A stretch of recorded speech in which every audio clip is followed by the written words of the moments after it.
Izzatning jo'jalari. Munisa uyda yolg'iz zerikdi. Hovlidan chiqib qarasa, qo'shnisi Izzatlarning eshigi ochiq turibdi. Munisa ularning darvozasidan mo'raladi.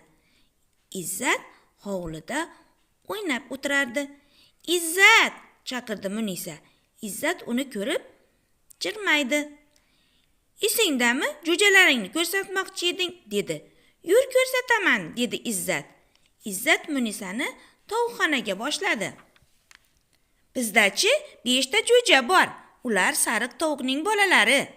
Katakda kattakon sariq tovuq bor edi.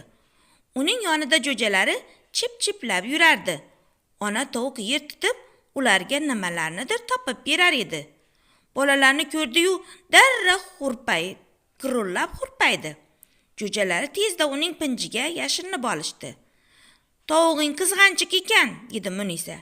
"Men jo'jalaringni ko'rmoqchi edim. Birpas berkinib tursak, bolalari yana chiqadi", dedi Izzat. Ular biroz yashirinib turishdi. So'ng jo'jalar birin-ketin onasining pinjidan chiqishdi. Munisa ularni miriqib tomosha qildi. Muhabbat Hamidova.